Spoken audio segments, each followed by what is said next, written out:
আসসালামু আলাইকুম, আমন্ত্রণ জানাচ্ছি চ্যানেল জুলাই 36 এর রাতের সংবাদে। প্রথমে জানিয়ে দিব জাতীয় সংবাদ। প্রধানমন্ত্রী তারেক রহমান দায়িত্ব গ্রহণের পর প্রথমবার কার্যালয়ের কর্মকর্তা কর্মচারীদের সঙ্গে মতবিনিময় করেছেন। শনিবার সকালে তেজগাঁওয়ের প্রধানমন্ত্রীর কার্যালয়ে এসব অনুষ্ঠিত হয়। তিনি বলেন, জনগণের প্রত্যাশা পূরণে সরকারি কর্মকর্তাদের ভূমিকা অত্যন্ত গুরুত্বপূর্ণ। নির্বাচনী ইস্তেহার বাস্তবায়নে সক্রিয় সহযোগিতা কামনা করেন তিনি। নিরাপত্তা নিশ্চিত ও দুর্নীতিমুক্ত প্রশাসন করার প্রত্যয় ব্যক্ত করেন প্রধানমন্ত্রী। সভায় উপদেষ্টা ও ঊর্ধ্বতন কর্মকর্তারা উপস্থিত ছিলেন। প্রধানমন্ত্রী তারেক রহমান আগামী 10 মার্চ বগুড়া সফর করবেন। এটি তার প্রথম বগুড়া সফর বলে জানানো হয়েছে।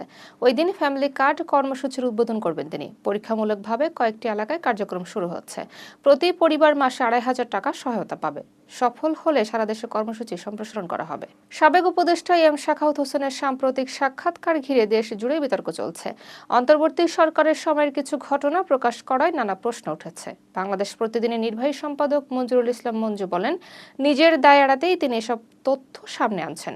তিনি কিচেন ক্যাবিনেটের কথা বললেও সংশ্লিষ্টদের নাম বলেননি। পদত্যাগ করতে চেয়েও না করাই যুক্তি অস্পষ্ট বলে মন্তব্য করা হয়। এতে তার স্বচ্ছতা নিয়ে আরো সন্দেহ তৈরি হয়েছে। নির্বাচন পরবর্তী সময়ে নারী ও শিশু হত্যার প্রতিবাদে মানববন্ধন করেছে জামায়াতের মহিলা বিভাগ। শনিবার জাতীয় প্রেস ক্লাবের সামনে এ কর্মসূচি হয়। বক্তারা বলেন, বিচার কার্যক্রম না হয় এমন অপরাধ বাড়ছে। সরকারের নিরাপত্তা নিয়ে প্রশ্ন তোলা হয়। নাগরিকদের নিরাপত্তা দিতে সরকার ব্যর্থ হচ্ছে বলে অভিযোগ করা হয়। দ্রুত দৃষ্টান্তমূলক শাস্তির দাবি জানানো হয়েছে। দেশে গত 1 মাসে অন্তত 10 বার ভূমিকম্প অনুভূত হওয়ায় আতঙ্ক বাড়ছে। বিশেষজ্ঞরা বলছেন, এটি বড় ভূমিকম্পের পূর্বাভাস হতে পারে। ভূগর্ভে শক্তি জমে বড় কম্পনের ঝুঁকি তৈরি হচ্ছে। ঢাকা সহ দেশের বেশিরভাগ ভবন ভূমিকম্প সহনীয় নয়। নিয়মিত বিল্ডিং অ্যাসেসমেন্টের উপর জোর দেওয়া হচ্ছে। অবকাঠামোগত প্রস্তুতি অত্যন্ত দুর্বল বলে মত দেন তারা। সুপ্রিম কোর্টের আপিল বিভাগের বিচারপতি এ.কে মাসুদুজ্জামান অবসরে যাচ্ছেন। 67 বছর পূর্ণ হওয়ায় শুক্রবার ছিল তার শেষ কর্মদিবস। প্রধান বিচারপতির নেতৃত্বে আনুষ্ঠানিক বিদায় জানানো হয়। বিদায়ী বক্তব্যে তিনি বেঞ্চ ও বারের পারস্পরিক সম্মান রক্ষার আহ্বান জানান। আইনজীবীদের সহনশীল হওয়ার অনুরোধ করেন তিনি। বিচার ব্যবস্থায় মর্যাদা রক্ষার সবাইকে দায়িত্বশীল হওয়ার কথা বলেন। বাঞ্ছারামপুরের গণসংবর্ধনা ও ইফতার মাহফিলে বক্তব্য দেন প্রতিমন্ত্রী জুনায়েদ সাকি। তিনি বলেন, দেশে উগ্র দক্ষিণপন্থা মাথাচাড়া দিচ্ছে। ধর্মের নামে কোনো ফ্যাসিবাদ মেনে নেওয়া হবে না। গণতান্ত্রিক বাংলাদেশ গড়তে জাতীয় ঐক্যের উপর জোর দেন তিনি। বিএনপির নেতৃত্বে ঐক্য বজায় রাখার আহ্বান জানান। প্রতিশ্রুতি উন্নয়ন বাস্তবায়নের আশ্বাস দেন তিনি। পাবনার ঈশ্বরদীতে দাদিকে কুপিয়ে ও নাতনিকে ধর্ষণ পরবর্তী হত্যা করা হয়েছে। গভীর রাতে এই নৃশংস ঘটনা ঘটে। পৃথক স্থান থেকে দুজনের মরদেহ উদ্ধার করেছে পুলিশ। স্থানীয়দের মতে, নাতনিকে তুলে নিতে বাধা দেওয়ায় দাদিকে হত্যা করা হয়। পুলিশ তদন্ত শুরু করেছে। ঘটনায় এলাকায় চরম আতঙ্ক ও ক্ষোভ ছড়িয়ে পড়েছে। রাজধানীর গুলিস্তানের রাস্তা থেকে বিচ্ছিন্ন অবস্থায় এক যুবকের 2টি কাটা হাত উদ্ধার করেছে পুলিশ। শনিবার সকালে বঙ্গবন্ধু জাতীয় স্টেডিয়াম মার্কেটের সামনে পলিথিনে মোড়ানো হাত 2টি পাওয়া যায়। আধুনিক প্রযুক্তিতে ফিঙ্গারপ্রিন্ট বিশ্লেষণ করে নিহতের পরিচয় শনাক্ত করা হয়েছে। নিহত যুবকের নাম ওবায়দুল্লাহ, বাড়ি নরসিংদী জেলায়। তবে তার দেহের বাকি অংশ এখনো উদ্ধার হয়নি। হত্যাকাণ্ডের রহস্য উদ্ঘাটন ও শরীরের অংশ উদ্ধারে পুলিশ একাধিক টিম কাজ করছে।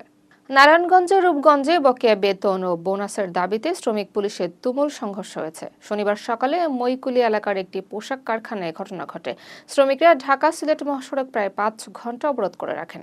পুলিশ লাঠিচার্জ ও টিয়ার শেল নিক্ষেপ করলে পরিস্থিতি আরও উত্তপ্ত হয়। সংঘর্ষে পুলিশ, শ্রমিক ও পথচারী সহ অন্তত 20 জন আহত হন।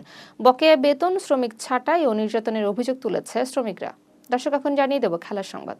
সাবেক ক্রিকেটার সাকিব আল হাসানের জাতীয় পতাকা বহনের নৈতিক অধিকার নেই বলে মন্তব্য করেছেন আসিফ মাহমুদ। তিনি বলেন, দুদকে অভিযোগ করা সবার অধিকার, তবে মব সৃষ্টি করে অভিযোগ গ্রহণ চাপ দেওয়ার ঘটনা প্রশ্নবিদ্ধ। সাকিব ইস্যুতে রাজনৈতিক উদ্দেশ্য আছে বলেও ইঙ্গিত দেন। ভবিষ্যতেও জনগণের সমর্থন থাকবে বলে আশাবাদ জানান তিনি। টি-20 বিশ্বকাপে পাকিস্তানের সেমিফাইনালের সম্ভাবনা এখনো টিকে আছে। ইংল্যান্ডের কাছে নিউজিল্যান্ড হারায় পাকিস্তানের সম্ভাবনা কিছুটা আছে। শ্রীলঙ্কার বিপক্ষে বড় ব্যবধানে জিততেই হবে পাকিস্তানকে। অন্তত 64 রানে বা 13.5 ওভারের মধ্যে জয় প্রয়োজন। নেট রান রেট বড় বাধা হয়ে দাঁড়িয়েছে। কঠিন সমীকরণেই ভাগ্য নির্ধারণ হবে। পাকিস্তান দলের টপ অর্ডারে পরিবর্তনের পরামর্শ দিয়েছেন মোহাম্মদ আমির। তিনি বাবর আজমের জায়গায় খাজা নাফেকে খেলানোর কথা বলেন। এতে মিডল অর্ডার আরও গতিশীল হবে বলে মত দেন। নতুন কম্বিনেশনে ভারসাম্য আসবে দাবি করেন তিনি। সেমিফাইনালে যেতে বড় জয়ের জন্য সাহসী সিদ্ধান্ত দরকার বলেও মন্তব্য করেন। দল নির্বাচনই হতে পারে ভাগ্য নির্ধারক। বাংলাদেশ ফুটবলের উন্নতির ইঙ্গিত দিয়েছে ফিফা। সামাজিক যোগাযোগ মাধ্যমে বাংলাদেশকে নিয়ে পোস্ট করেছে ফিফা ওয়ার্ল্ড কাপ পেজ। ক্যাপশনে দক্ষিণ এশিয়ার নতুন পরাশক্তি কিনা সে প্রশ্ন ছুড়ে দেওয়া হয়। ভক্তদের মাঝে ব্যাপক আলোচনা শুরু হয়।